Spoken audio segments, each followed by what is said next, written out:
of a Doctor Wife, Chapter 47. Nanay, gising! Sumampa sa kama si Yuan at niyog-yog ang balikat ko. Daan-daan ako nagbulat ng mga mata at ngumiti pagkakita kay Yuan. Good morning, my happy Bill. Where is Yana? Tanong ko nang hindi makita si Yana ng mga mata ko. Andun siya sa baba, kasama si tatay. Hinihintay ka na ni tatay sa baba. Ready na ang breakfast. I saw horses. Many horses. A lots of big horses. Wika nito na excited. Talaga? Inaanto ko pang sabi. Nang bigla akong napabalikwas ng bangon. Nang maalalang hindi kami sa bahay ni Zane dumiretso, kundi dito sa resort and farm na pag-aari niya. Nilibot ko ang mga paningin sa paligid. Napangiti akong malungkot at the same time. May mapaiting alaala sa akin ang lugar na to.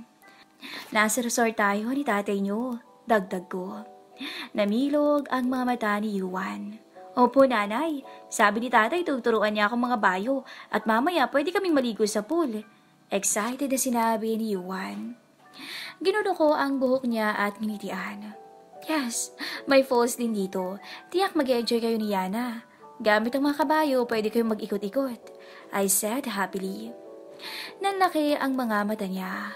Wow! Bumabato sa kama at hinila ang kamay ko. Halika na nanay, hinihintay ka na ni tatay sa babay. May ibibigay daw siya sa'yo. Yuan, wait. Mahuhulog si nanay at hindi pa ako nakakabihis. Angel ko sa kanya, dahil muntikan na akong mahulog sa kama. Mamaya ka na magbihis. Anya na ayaw bitawan ng kamay ko. Oo na, wag mo na akong hilahin. Reklamo ko pero hindi ito nakinig. Ayaw niya akong bitawan. Napilitan akong bumaba ng kama at nagpatangay sa kanya hanggang makalabas kami ng kwarto. Yuan, dahan-dahan lang, baka madapa tayo. Natatawang wika ko. Nanay, hurry up. Hindi makapaghintay ang surprise namin sa'yo, he said excitedly. Tila hindi ito nauubusan ng enerhiya sa pagkabibo niya. Nangunot ang noo ko. Napahinto ako sa paghakbang nang makitang napupuno ng iba't ibang klase ng mga bulaklak ang hagdanan. Mula taas hanggang baba. Sa puno ng hagdan, nakita kong nakatayo ang aking asawa. Good morning, I stammered, at tinagod ko siya ng tingin. He was wearing a tight faded ripped blue jeans, showing muscled legs and white t-shirt na kumapit sa kanyang katawan. Nakabakas ang magandang pangangatawan nito. Nakangiti ito sa akin and holding a bucket of white roses. Si nanay? Sabi ni Yuan at patakbong bumaba sa hagdanan. Dumiretso to sa sliding door patungo sa hardin. Hintayin namin kayo dito, sigaw nito hanggang sa nawala sa paningin ko. Ipinagpatuloy ko ang pagbaba bago pa manlambot ang mga tuhod ko. Nakakapanlambot naman kasi ito ng mga tuhod. Titig pa lang nito ay nakakatunaw na. Yes, I really felt happy. Kagabi pagdating namin, nakita ko ang pagkamangha, pagkagulat at kagalakan sa mukha ng mga staff ni Zane. Hindi ko rin inaasahan na may 3 kwarto na rin tong rest house niya. Ang tinulugan ko ay kwarto kung saan ako nagpalit ng t-shirt niya noon. Hindi ko may kakailang makakaramdam ako ng sobrang kaligayahan sa aking dibdib. Sana lang magtuloy-tuloy na ang kaligayahan kong to. Good morning. Magiliw na bati niya sa akin nang marating ko ang kinaroroonan niya. Walang sabi-sabi na bigla niya akong hinapit sa baywang. I could feel his warm breath on my face. Pagkatapos, sumagod ang tingin niya sa katawan ko. Manipis ang suot kong spaghetti strap.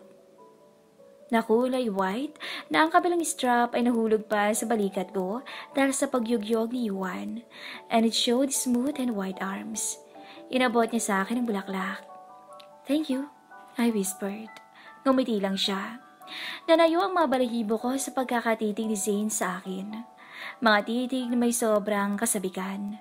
Mga titig na may nais ipahiwatig. Then his large hand closed over my one breast. And I recognized the throbbing weakness in the lower part of my body as the timeless desire for a woman to know a man. I inhaled gently sa nagiging reaksyon ng katawan ko sa kanya. Hindi ka malang nagbihis bago bumaba? Amused na sabi nito sa tenga ko. I swallowed hard and cleared my throat. Si Yuan kasi, bigla na lang ako hinila. He shrugged his shoulder at muli akong tinitigan. I like that. You're beautiful. Huwag mo lang araw-arawin na magsuot ng ganyan. Baka hindi na ako makapagpigil. Baka sa susunod, maisipan kong kahit saan na lang. Pinalampas ko lang pagkakataon o kagabi dahil may emergency lang sa ospital. Pilyo niyang sabi at sinabayan pa ng kindat.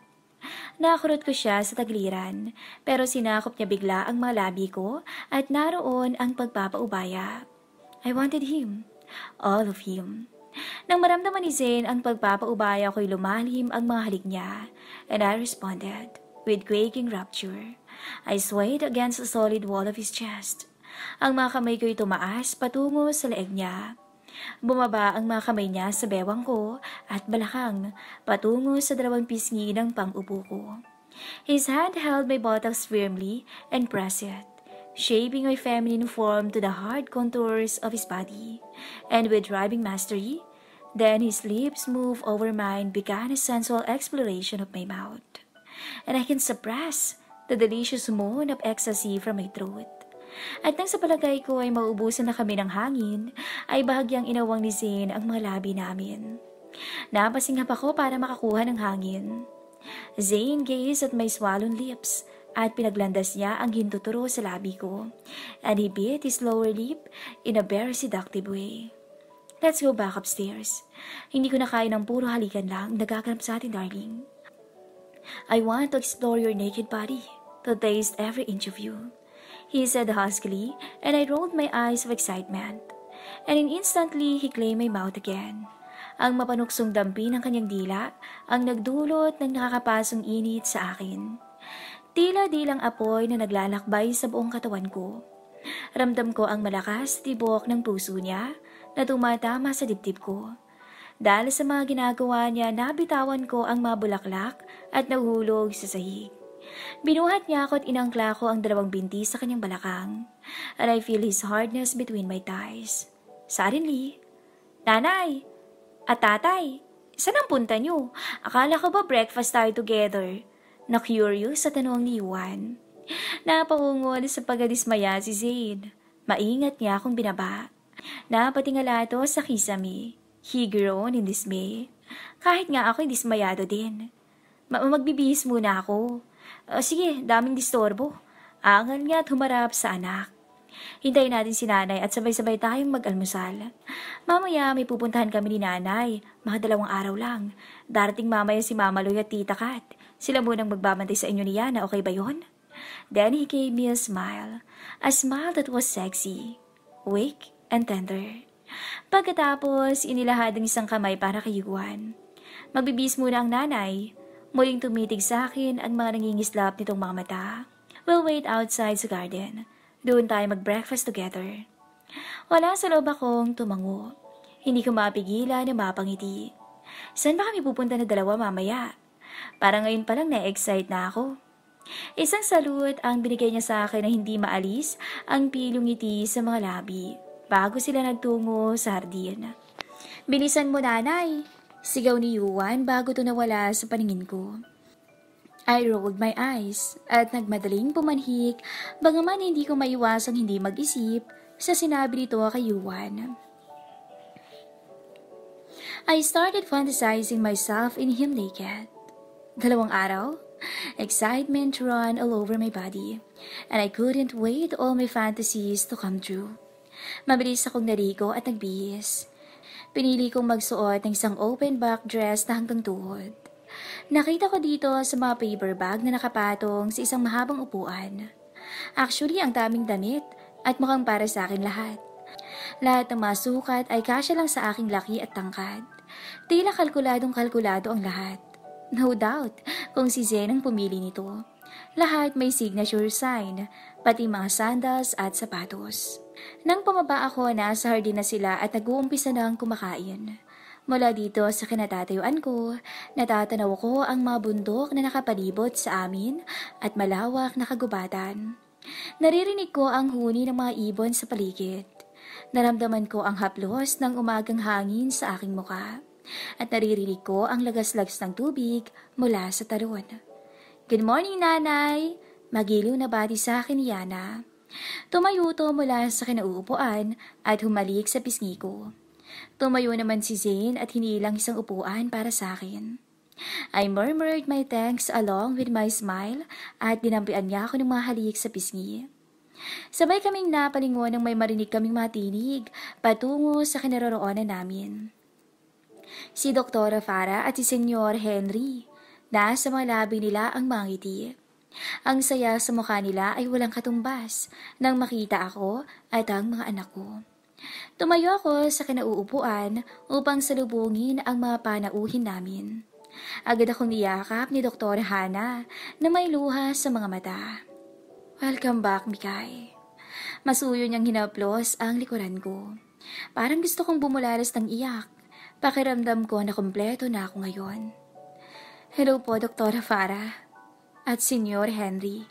Bati ko at tinagkan sa pisngi si Dr. Farah at ganun din si Senyor Henry. Stop calling us Doktora and Senyor Henry. You're part of the family, Zaira. Saway sa akin ni Senyor Henry. Tawagin mo kaming tito and tita. From now on, he said sweetly. Bumaling ang mga paningin nila sa dalawang bata. Nakita ko ang pangislap sa mga mata nilang nakatitig sa mga anak ko. Hello! Bati ni Yana at kumaway sa dalawang matanda. Tuwang-tuwa naman si Dr. Hana nang lapitan to. Niyakap niya ng mahigpit si Yana. Sabi ko sa inyo, nandito na kami at maaga kaysa inaasahan niyo. Pilyong sabi ni Zane at hinila ako parapit sa kanya. Stubborn as usual. Nakangiting sagot ni Senyor Henry na tinanguan si Zane. Lumapit ito kay Yuan at nilahad ang isang kamay. How are you, young man?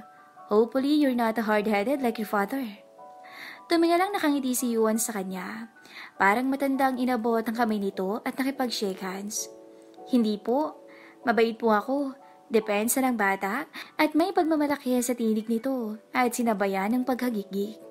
Isang tawa ang pinakawalan ni Zane at hinagka ng ibabaw ng ulo ko. May pupuntahan kami ni Zaira mamaya. Pwedeng pakibantay ang dalawang to? Sandaling kumislap ang mga mata ni Henry at isang malakas na tawa ang pinakawalan nito. Na tila ba nahuhulaan niya ang naisipahiwatig ni Zane. And what do we get in return? Tila may hamon sa tinig nito. Malakas na tumawa si Zane. Enough to keep you alive and strong. Sabi nga nila, mas titibay ang tuhod kapag maraming apong lalaki. I don't know if it is true. I promise to give you dozens of grandchildren to spoil you. Kayo ni tita. And he winked. Napasingap ako at pinamulahan sa pisngi. Damn the old man. Bakit kailangan pa niyang itanong yun?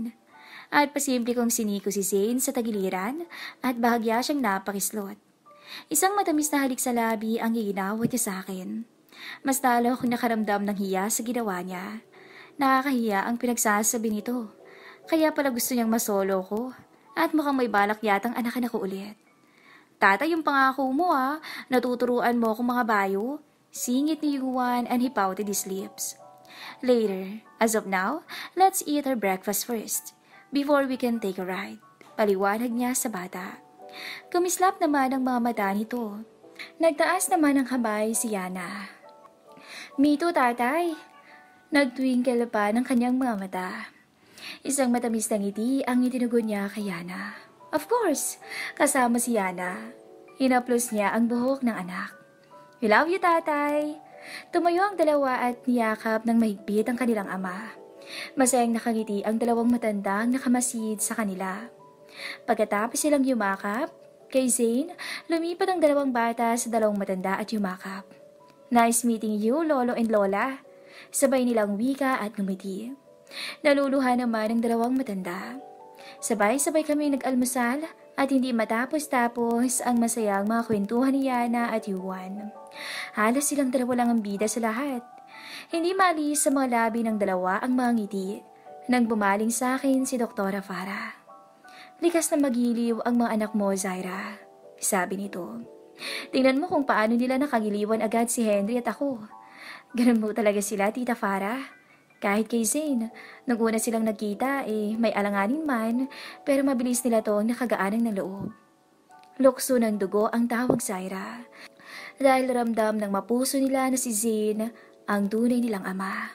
I'm glad you're back, Zaira. And don't leave us again. Ngumiti ito at sinulya pa ng asawa ko na kausap ang matandang De La Costa habang nakikipagkwentuhan sa kambal. Pagkatapos namin kumain, ay dumiretso kami sa kwadra.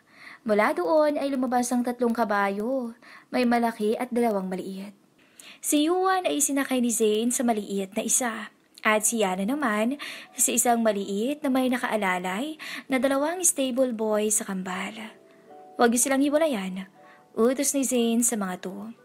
Tumango ang 2. Opo, Dok. Tita, Tito, kayo na munang bahala sa mga bata, ah? Mamaya darating po sila Mama Loy at Kat para may katuwang kayong mag-alaga. Sigaw niya sa 2 matandang nakaupo sa labas ng kwadra. Just go on, Zane, Henry said with assurance in his voice.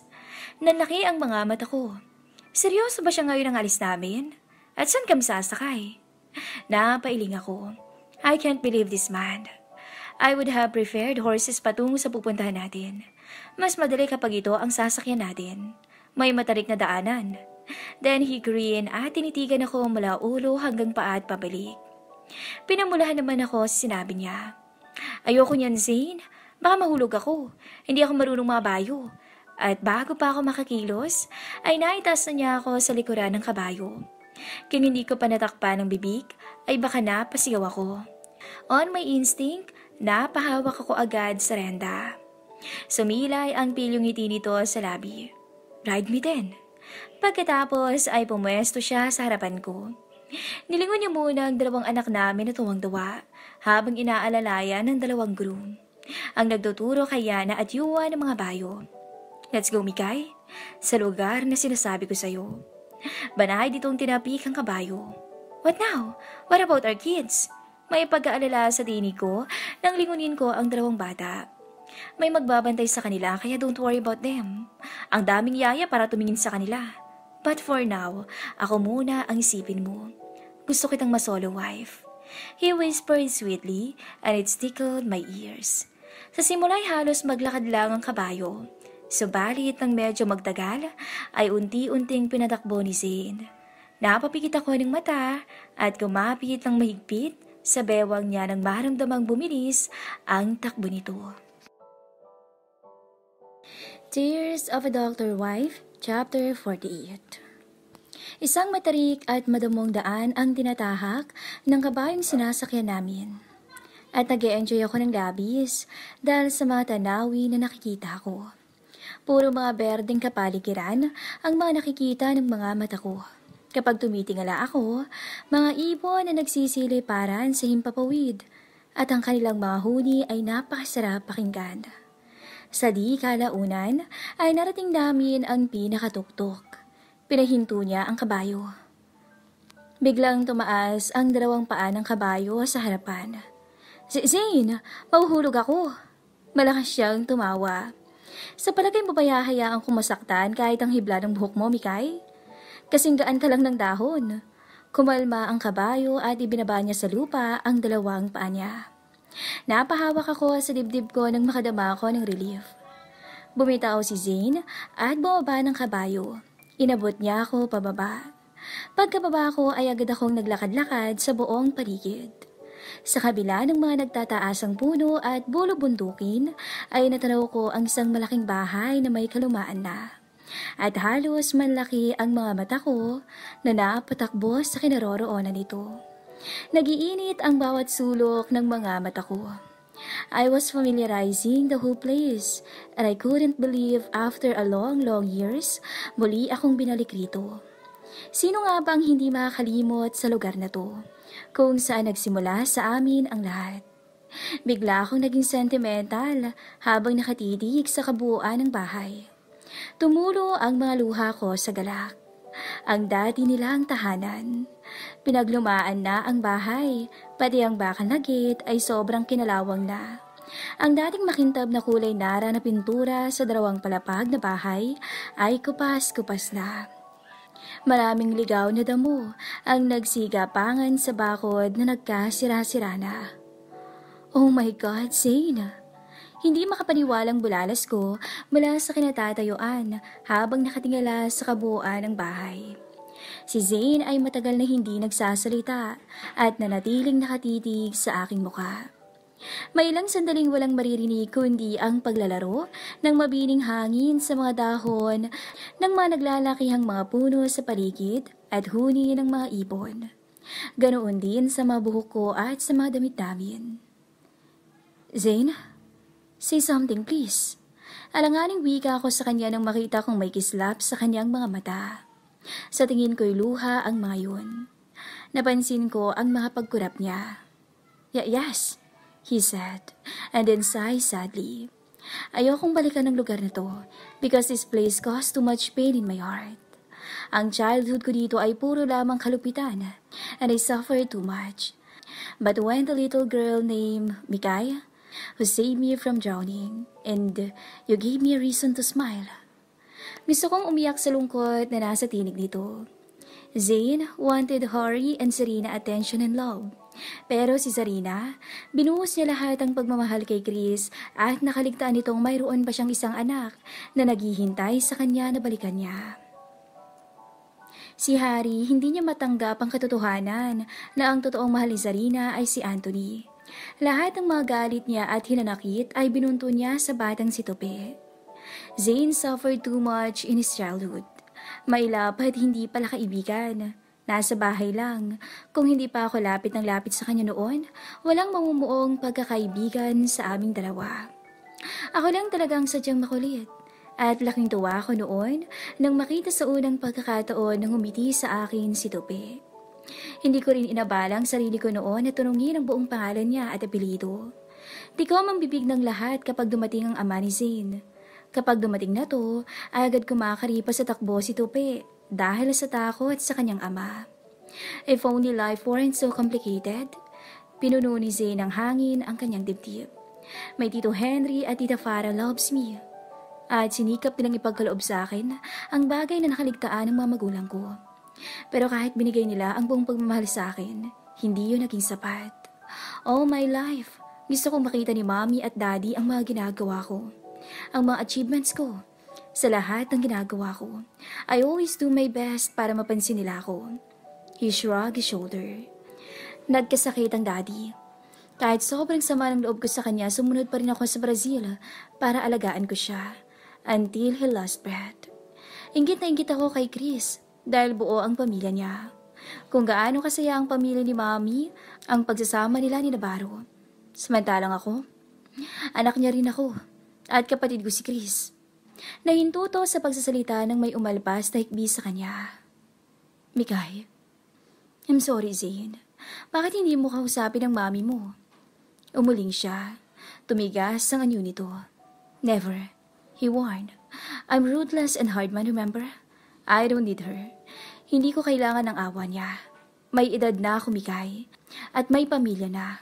Sa inyo ko ibubuhos ang pagmamahal na hindi ko naramdaman mula sa kanila. Hindi ako handang harapin ang mommy. At wala akong balak makapag-ayos kay Chris. Hindi na sila bahagi ng buhay ko. Pero pamilya mo pa rin sila. Kahit isara mo ang pintuan para sa kanila, ang katotohanan ay hindi mo mababago. Nakadugo mo sila. Wala ka ngayon sa kinatatayuan mo kung hindi dahil kay Zarina. He was still your mother and Chris. He was still your mother.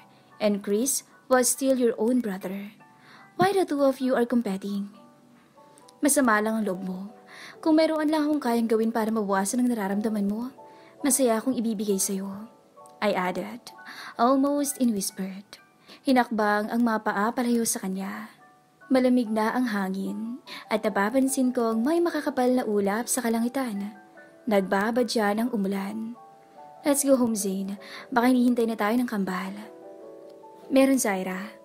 May kakayahan kang pawiin ang sama ng loob ko sa paraan ng gusto ko. Sigaw niya. Napahinto ako sa paghakbang dahil sa sinabi niya. Humarap ako sa kanya. Nagsasalubong ang mga kilay ko. Lumapit siya sa akin at hinawakan ako sa magkabilaang balikat. What? At ano naman ang pwede kong gawin para sa'yo? Nalilito ko ang tanong. Binuhat niya ako at itinaas mula sa lupa at inikot ng inikot. Zane, ibaba mo ako! Hiyaw kong magkasamang nerbyo sa tawa. Hindi ko naman ito maintindihan Pero nasa kaibuturan ng puso ko, naroon ang matinding kaligayahan. Ibinaba niya ako and kissed me hungrily na para ba ngayon lang kami naghahalikan. For me, his kiss was everything. It was pure heaven. I returned his kisses as if there was no tomorrow. At kung hindi ko pa naramdaman ang pagpatak ng ulan sa braso ko, ay hindi ko pa gustong kumuwala. Uulan na, Zane! Ngumiti si Zane. His eyes is full of desire. I want your body. Gusto kitang angkinin under the rain, Zaira. Dito mismo. Nakangiting mabilis akong umiling. Parang gusto kong matawa. Magbibiro ka ba? Dumidilim na, Zane, at lumalakas ng ulan. Pwede naman natin gawin sa bahay na lang at siguraduhin nating tulog ng mga bata para walang distorbo. Umiling siya. I don't want. Hindi ba pwedeng making love under the rain? Pigil niya sa akin and wipe the droplets of rain from my face. I want here. Hinampas ko siya sa balikat. Mapagbiro ka talaga? Ano ako tatayo? Teasing him. He stared. Sumilay ang tilyong ngiti sa labi nito. Kung pwede, bakit hindi? Maigpit niyang hinawakan ng kamay ko at banayad na lumakad sa gitna ng malakas na ulan. At hinampas ko siya sa kamay. Puro kasi ito kalokohan. Tinitigan ko siya at ngumiti ako sa kanya. Niyakap niya ako. He bent closer, gave my mouth a soft kiss, then licked the droplets of rain from my face. Then his tongue moved to lick the top of my nose at sa buong mukha ko. Tinulak ko siya upang habulin niya ako sa loob ng bahay. I don't like his idea. Mabilis niya akong nahuli at hinapit ako sa bewang. Let's go inside then, he whispered huskily. And between our hands, patungo sa lumang bahay. Baliwala sa amin ang malakas na buhos ng ulan. Basang-basa na kami nang makarating sa loob. Nagulat ako nang makitang maayos pala ang loob ng bahay. Ang mga muebles ay nasa ayos pa ang lahat. Halatang may nag-aalaga dito. Binuksan niya ang ilaw to dim light. Walang nagsalita sa amin. Tila nagpakiramdaman lang kaming dalawa. But our eyes remained fixed at each other. Kumilos si Zane. Inalis isa-isa ang basang kasuotan. I amazingly stared at his body, so wonderfully built. All hard muscle, everywhere. Ilang pulgada lang ang layo niya sa akin. My eyes focused on his broad chest. Napalunok ako.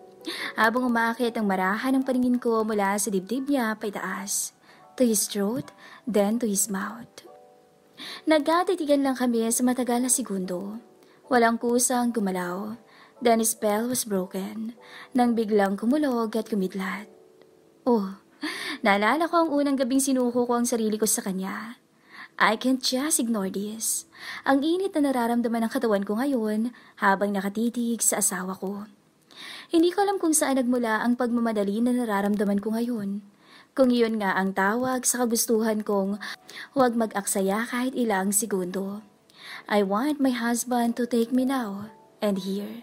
Pero bago yun, uunahin ko muna siya. I'm not an expert pero ito yung napapanood ko noon at mga naririnig sa mga kwento ni Myra kapag may kausap siya sa phone. Bakit hindi ko subukan sa asawa ko? Pagkatapos, isa-isa kong hinubad ang mga basa kong damit. Kitang-kita ko ang paglunok ni Zane ngayong nakatayo ako sa harapan niya na tanging ang lacy bra at panties ko na lang ang natitirang suot. Nakita ko ang pagkinang ng mga mata nito. Naisipan kong bigyan to ng kaunting panunukso. Tinanggal ko ang pagkakahook ng aking bra.